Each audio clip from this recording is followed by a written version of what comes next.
All right, how's everyone doing? I am Rich CELENZA. Thanks for tuning into the Rich CELENZA Show. WTF are you talking about? So, what I'm going to call this podcast is Stop Being a Moody Fuck. Sometimes I swear on the podcast, sometimes I don't. Or actually, I should say the titles even sometimes. It's just depending on the way I feel. And I kind of want to catch people's attention with the subject or what the podcast is about. So, I definitely thought this is a great subject to get into, especially for me, because I think when I was younger, I was pretty moody at times. And I think being an only child, you kind of get perceived at times being moody.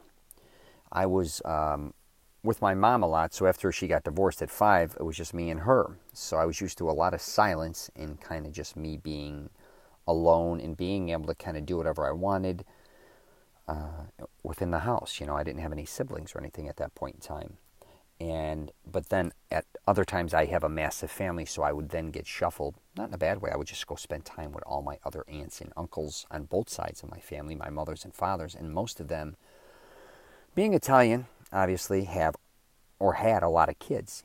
It could be usually, I'd say, on the average 4 and up. They just had we had big families. So sometimes I think I would come off moody because I would, after spending, say, 2-3 days, I would just want to go spend some time alone. I don't care if it was just go in the backyard or go, whatever it is, read a book or go do whatever, because I used to go front and be like, oh my God, it's so... I loved chaos. I talk about this, and I'm almost introverted, and then I'm extroverted. I can be both. But as extroverted as I am, I need a break.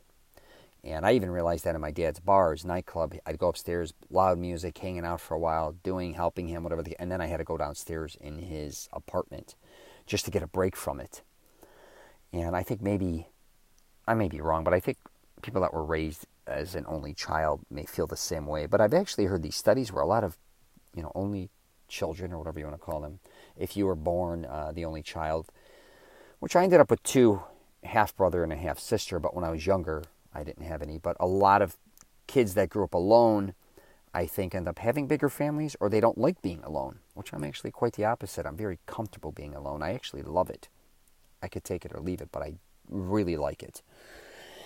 And back to the moody part of it. So let's jump into that. I realized as I got older that sometimes if I didn't get my way, I would start acting a certain way. I would either lash out or shut down like a little bitch, which I don't think, as far as respect to others, is good. I'm very blunt, don't get me wrong, and I'll still tell it the way it is or whatever, but I really try to be as self-aware as possible regarding my behavior. And I also think we get so caught up sometimes wanting things a certain way, and I was one of those guys that if it went another way, it just aggravated you. And I didn't know how to handle it. And I can kind of see that with a lot of other people, including some close family members and friends. They're still like that. They can shut down very easily, or you can say something to them, and it like ruins their whole night, which then in turn ruins the whole evening for everyone. And this could go for kids, teenagers. I mean, you get it. You know who's moody and who isn't, and you know if you're moody or you're not.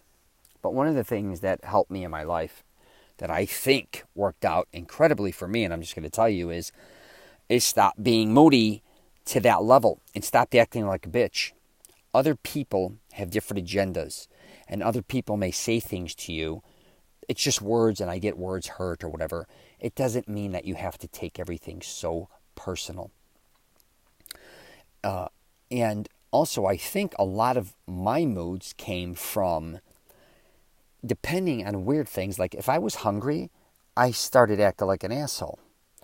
And why would I do that? Like just go eat or quit being a baby. Again, it's almost like a baby that needs its milk, and then it starts to cry if it doesn't eat. And I get it, that's a baby, but I'm acting like a grown-up. I'm a grown-up and I'm acting like a baby. Also, if I didn't get enough sleep, I'd be tired and kind of be miserable. If I didn't get a workout in that I wanted to, I'd be an asshole. Or if I didn't work out, I didn't get the workout in that I thought I was, like even at the gym, it wasn't as good as I thought. Again, acting like an asshole. Work, I got to work later, so then I'm going to kind of be a goof about it. Even when I was with my ex-wife or whoever I was dating, if they couldn't meet me at the time I wanted to meet, I would be heeing and hawing, or if they had to change plans or somebody had to cancel. I mean, this is, if you really look at that behavior, in my opinion, what you're just a little fucked up. You know what I'm saying? You have to understand that other people have other lives. And just because, again, you don't get your way, or just because they're acting a certain way, which I'm going to get into right now, if people are acting like assholes a lot of times, don't always let that affect your mood. And I get a lot of times that's impossible sometimes, because people will drive you nuts and will change your mood and make it very bad, or sometimes very good, just depending. But mainly what I'm talking about as far as Moody is bad. If you're constantly letting other people affect your moods, who's that on? That's on you. Now, if you have your own kids, or whoever you're married to, or whoever you're with, guy, girl, whatever the case may be, and you find yourself constantly being miserable and moody, you got to come to a decision. That's either on you, or if it's on them, then changes have to be made. Either you have to confront that, or you just may need to separate. And I know you can't separate yourself from your kids. That's a different thing. But you can't let your kids destroy the way you feel all the time, because I think all you're doing is setting them up to kind of behave the same way. I don't think my mother and father, I got to say, were always pretty much in pretty decent moods. My mother was very quiet, or actually very social. It wasn't like she had these sometimes she'd get upset, like a lot of people would get upset. A mother would, of course. But for the most part, my father goes up and down a little bit. And so I think a lot of us, we look at our parents growing up and seeing how they're behaving towards a lot of things. Me, I think I just wanted to become very big, strong, and powerful. And if you didn't acknowledge me and my wants, then I had a problem with you. It was kind of an all or nothing type asshole attitude. Talk about selfishness at times. But that's what I was. And I remember even when I got married, and you do a speech or whatever, I think I did something at the wedding. And I said to my ex-wife at that time, it was really cool, I said, "Thanks for putting up with my moods." That was the first thing I think I said. And me saying that out loud made me think about, because if I got mad, I got mad. But I usually was silly. If I was silly, I was silly. But if I got aggravated, believe me, everybody, and I don't care if I was on an airplane, I don't care if I was at a restaurant, everybody would know this. And I think a lot of people thought I was on steroids because I got pretty big, and I wasn't. But because of my moods, they thought a lot of times, I think, they thought that. And I remember, I'm trying to remember what was there was a game changer for me. I'm trying to think about it right now regarding my moods, when I says, "What in the hell is wrong with you?"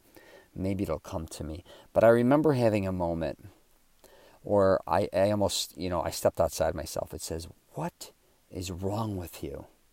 And I think sometimes, some people may get that and some people may not.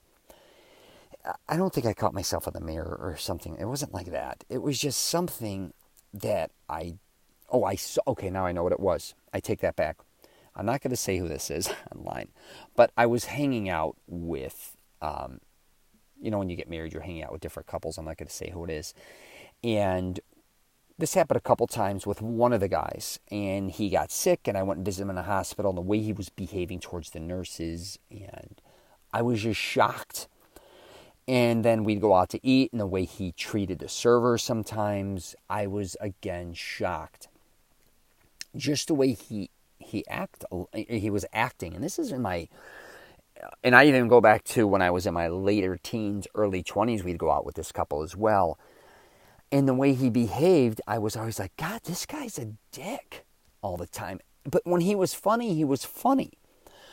But then I started to realize, if I think I sometimes do this as well. Now, I wouldn't treat servers like that or anything, because I didn't think that was fair. But if I got mad, I'd get aggravated. I'd become very sharp-tongued. But I realized with him, when things went his way, he was the funnest. Then when things didn't go his way, he was a kind of a bitch. And I said, "Oh my God, this is kind of me." At first I thought it was funny because we had a lot in common to a certain degree, being Italian and all these other things, whatever. But then as time went on in my 30s, I started to see this. And I remember I went to the hospital and I visited him, and I saw this behavior, and I walked out of there and said, this has to stop myself. Like, I just, for some reason, saw myself in this person. And not that he's a bad person. He's a great person. It was just the behavior at certain times I didn't like. But I knew in the way he made me feel, like I was almost embarrassed for him, or I'd get aggravated myself because he was aggravated. And it always either would end up real fun or real bad. And I didn't want people to be around me feeling like that. I had to take a step back and go, you know what? And believe me, I'm not the easiest guy to ever get along with. Still to this day, I will say it. But when you want to do certain things with me, I'm all in. I want people to have fun. I never want to ruin anybody's night. And I also know whatever we do for the most part, you know, it's not about me. It's not always about me having to go to the movie I have to go to, me having to go to the restaurant I want to go to. I'm actually more open-minded to say, hey, I'll go anywhere you'd like. What movie would you like to see? That doesn't mean I'm a pushover. I just want people to enjoy themselves. I like now, as I'm getting older, which I didn't see before, the comfort and the happiness comes from other people being happy. It's not just about me having to be happy. And I think a lot of people need to learn that what will bring a lot of happiness is not just about you. It's about everyone. And you're not going to always make everybody happy. I understand that. But when it came to me and my relationships with my friends and family members and everyone else, is me just sitting back and listening and laughing and not judging or over-analyzing everything. That's one thing I talk about. I don't know if you heard of my podcast, is the judgers and the analyzers, where you're around people, and I was one of them, I think, that was always judging people. If they didn't look a certain way, talk a certain way, act a certain way, or after a situation happened, analyzing it to death, or before it happens, analyzing it to death. All this type of bullshit, it drives you crazy. But I think there's a lot of people out there that just don't know any better. They're always in their head, and they're always almost concocting something to make them miserable, or setting something up to bring drama, or just like a fight or an argument, or just looking for the faults. A lot of times when you walk into a restaurant, let's just say, for instance, it could be anywhere actually, the people that immediately start looking for all the problems. And usually that's exactly what they do in their life. They're not looking at all the cool stuff, right? And we all walk in. Shitty restaurants are good ones. But a lot of times, as you know, you'll walk into a crappy looking restaurant and they have the most delicious food you've ever had. And you've also probably been to fine dining in other places where you spent a ton of money. Portions were small and the food was shitty. But, regardless, you have to go through the experience, take your time. I think a lot of us immediately judge things, which then controls our mood. But we don't even know the facts yet. I actually just honestly went through this in Honolulu. I flew to Hawaii. And Rhea, my girlfriend, she booked a beautiful place, Hilton, all the different Hiltons around us. And it's very commercialized there. And we just came from Maui, which was incredible. We were kind of off the grid. We did everything, hitting all local spots. I loved it. It was so quiet. I mean, it was beautiful.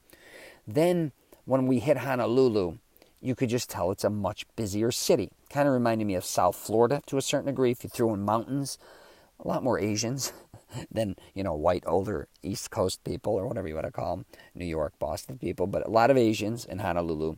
It was just so busy. I also felt, because I live in Orlando, like I was back in Orlando, because it was just, everything was tourist related. And I'm exhausted. I don't mind living in a tourist town, but I'm used to that. I didn't want to go vacation in a town where I feel like I'm in my town to a certain degree, even though it's not.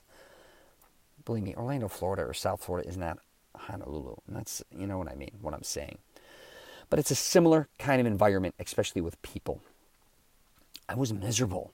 Like, I went down to the beach with her. I was huffy, puffy. I wanted to get more of a hotel way off the beaten trail. And I was miserable.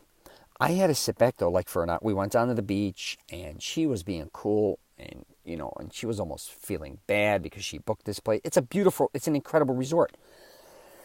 And then I needed a couple hours, and I really had to foment and say, listen, I said, you are acting like a major asshole right now. You better cool it. Stop being a bitch. She doesn't deserve that. You don't deserve that. You're in Honolulu, asshole. Like, if I could pull myself out, I would have beat the shit out of myself right there in the sand. I would have beat the shit out of myself for the way I was behaving. But I knew I'd be there 3-4 days. I just knew I didn't necessarily want to be there most of the time. They had a bunch of hotels. They were blasting music. It was just very hectic. And I think coming from Maui, so relaxed, it was just kind of a culture, not a culture shock. It was just something I didn't want to be bothered with. But now to spin it, Rhea and me started to find all places in Honolulu that were away from that environment. I had a rental car. Before you know it, we went for massages, some of the best massages I ever had in my life, and I've had hundreds. We went to Waterfall. We did some hiking there. We went to Diamond, climbed one of the beautiful destination. Is it a mountain, a hill? I don't know what you'd call it. We started eating at all the best spots, local spots. Went to the beach, off the beaten trail. It was incredible. But, I saw myself in the old days, that could have ruined my trip to a certain degree because I would have just stayed there in that one environment at the Hilton, bitched, complained, and it was nauseating. I would have been that type of guy maybe. Instead, I had to just say, listen, we're going to get out of here and go do everything we want to do. We even went to Dole Pineapple. We went to Pearl Harbor. So it was like I immediately took something miserable. I needed an hour or two to think through it and said, you know what, you don't have to stay here, but you could stay here at night and sleep. Just get out of here and go do whatever you want to do. And sometimes, back to the moods, our moods can help us or destroy us. Just pay attention to those things. It took me so many years to realize that. And again, I catch myself in bad moods, don't get me wrong. But I know how to control myself through the bad mood. And I know how to calm myself down. And I know that for me, to really get out of this mood, I'm going to have to make a change. Staying in a bad mood is horrific. And I remember when I made my first film, Sore Losers, and I couldn't afford to pay for some of the editing, and I was locked into something. I couldn't pay for it. My ex-wife actually helped me with that. But I remember I was so miserable for a week, and I'm usually not miserable that long. She said, I hate to see you like this. I've never seen you like this. I just shut down. And that was like one of the, it's funny, you finish your film and you can't pay for, to get your film to, it was very hard because I didn't realize I spent more money than I should have and blah, blah, blah. But I think a lot of times with your bad moods, it leads to another bad mood. And before you know it, you just kind of start programming your brain to always kind of be in a miserable mood. You don't even realize it. Everybody else around you may see that. But you really got to take a step back and, really become self-aware of what type of mood you're bringing to the table a lot of times. Are you a fun person? Are you a miserable person? And these people as well that are out there that you love to be around. And again, they may be moody privately, but around, when you go see them, they're upbeat, they're fun, they're loving, they love seeing you, you love seeing them, hopefully. And that was just something, I try to think about all the people that I love being around and how they kind of act. And again, I don't know how they act all the time privately, but publicly I try to, I'm not saying emulate that, but I really do want to be somebody people wants to be around, or at least, once in a while likes to have some fun with, because if you're not laughing, you're dying. And if your moods are, and I get if you're sick too sometimes, it's very hard. If you have a life-threatening illness or you've been injured, it's hard to be in good moods a lot of times when things aren't going your way. And I've talked about this before. You're going to have good days, bad days, good weeks, bad weeks, good months, bad years, good years. But, life's hard enough, and if you're always miserable, it's just going to kind of make it harder. So just pay attention to your moods. All right, if you get a chance to, you might want to check out my YouTube channel. I've been putting up a lot of fitness-related things. I actually just put up some videos, too, if you want to check out that Honolulu and Maui trip. That was really cool. Before that, I went to Bakersfield, which is actually a really interesting, quiet town, a couple hours outside L.A. Yeah, and I went to Sarasota as well recently and did some videos at a gym and some fitness stuff. So, I'm on LinkedIn, Facebook, Twitter, and Instagram as well. All right, so please be aware of your moods, especially your bad moods. And crashing a lot of times, I'll say one last thing here. It's interesting because sometimes how we have these moods where, I don't know if you have these, but it used to like crash and then I come up real high and then be mad. Like it was almost like I didn't have control of my own emotions. I wasn't even comfortable in my own skin unless things always went my way or went the way that I thought they were going to go. Life, you may have your own plan. God bless you, keep going. But I promise you, the only thing you're going to basically really truly be able to control as far as physically is about 4 feet, maybe 3 feet from you, and that's even whatever. So things are going to be coming in and out of your life, good and horrific. You're going to have to deal with them. And if you plan on living a long life, be prepared because it's a horrible thing, but people are going to pass away. They're going to die. A lot of your loved ones are going to go, like a lot of my aunts, uncles. I've had cousins and friends even pass away too. It's hard. And I know those things will, they become, they definitely change our moods. But just keep in mind that that's part of life. You know what I mean? That is just the way it is. And I think a lot of times when I go to wakes or a funeral or something happens, of course I'm devastated. But instead of, and you have to mourn. I'm not saying you don't mourn, but try to help lift people up sometimes, I think, from being way down. Because your friends or your family members, colleagues, you may sometimes see that their moods are, they're in a bad mood a lot of times. There's reasons you may need to reach out and say, what's wrong? And help them. All right, you may be the one to do that, especially if you know how to control your moods or you're more upbeat or happy and you know how to make, people comfortable. I'm not saying that's your job necessarily, but just pay attention to that. All right, take care, and if you're traveling, safe travels.